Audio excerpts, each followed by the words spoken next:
আসসালামু আলাইকুম। আসলে কালকের ঘটনার পর থেকে ফেসবুক যখন ইউজ করি বা ফেসবুকের ইয়েগুলা যখন স্ক্রল করি, তখন আসলে মনটা অনেক খারাপ হয়ে যায়। আর মাথার মধ্যে কালকে থেকে শুধু এটাই ঘুরতেছে।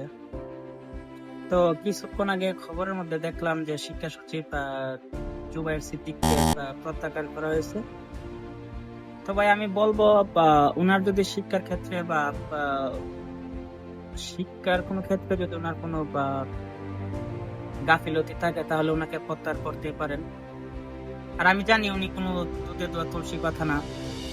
তো আমার যে কথাটা হচ্ছে সেটা হচ্ছে যে আমাদের যে তিন বাহিনীর যে প্রধান আছে, এই যে পেট মোড়া লোকগুলো আছে, ওরা সামরিক বাজেট হাজার হাজার কোটি টাকা বাজেট করে কইরা দেখা গেছে 1,000 কোটি টাকা বাজেট করে দেখা গেছে 100 কোটি টাকারও সরঞ্জাম কিনে না, দালালি কইরা সবকিছু বাইরে পাচার করে বাড়ি গাড়ি নিজের স্ত্রী সন্তান গুলাকে বাইরে রাখা আরামায়েশে চলে। আর এদিকে আমাদের দেশপ্রেমিক যে সাধারণ যে সোলজার গুলো আছে, সাধারণ যে বিমান বাহিনীর সদস্য গুলো আছে দেশপ্রেমিক, তারা এই কিছুদিন পর পর একটা করে মরে যেতেছে।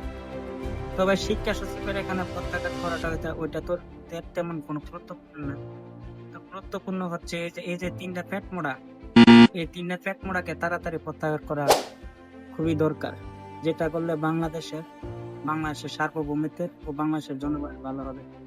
সবাইকে ধন্যবাদ।